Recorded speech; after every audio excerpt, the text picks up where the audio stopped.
Hello students, कैसे हैं आप लोग।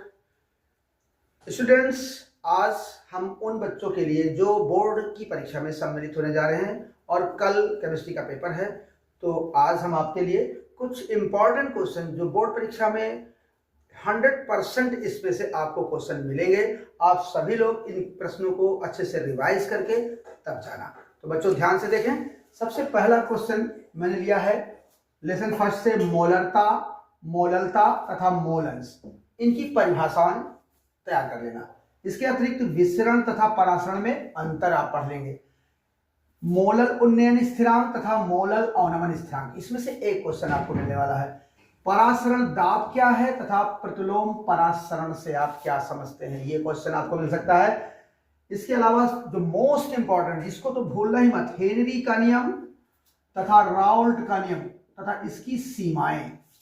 हेनरी का नियम, राउल्ट का नियम तथा इन नियमों की सीमाएं क्या हैं, और हेनरी के नियम के अनुप्रयोग भी तैयार कर लेना।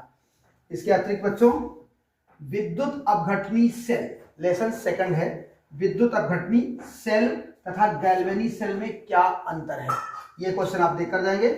इसके अतिरिक्त मोस्ट इंपॉर्टेंट में नर्स समीकरण, मानक हाइड्रोजन इलेक्ट्रोड क्या है। आगे है विद्युत रासायनिक श्रेणी क्या है तथा इसके लक्षण लिखो।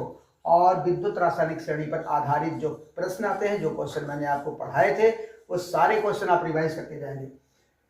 आगे देखें, विशिष्ट चालकता क्या है, तुल्यांकी चालकता क्या है तथा मोलर चालकता। बच्चों इन तीन में से एक या दो क्वेश्चन आपको मिल सकते हैं, दो भी मिल सकते हैं।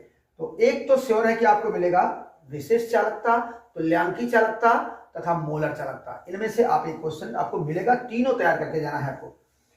आगे देखें कुछ थ्योरेटिकल क्वेश्चन में, जैसे विशिष्ट ये सीसा संचायक सेल क्या है, लेड स्टोरेज बैटरी जिसे कहते हैं, और ईंधन सेल, ये दोनों का डिटेल आप अच्छे से तैयार करके जाओगे और इनकी रिएक्शन, एनोड और कैथोड पर होने वाली रिएक्शंस भी आप तैयार करेंगे।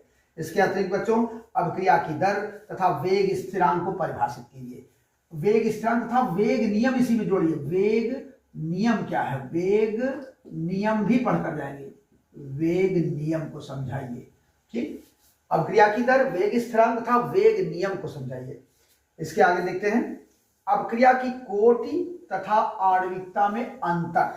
अभिक्रिया की कोटि तथा आणविकता में अंतर पढ़कर जाइएगा।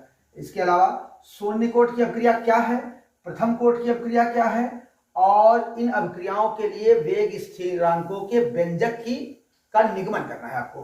ठीक है, इनके डेरिवेशन भी है।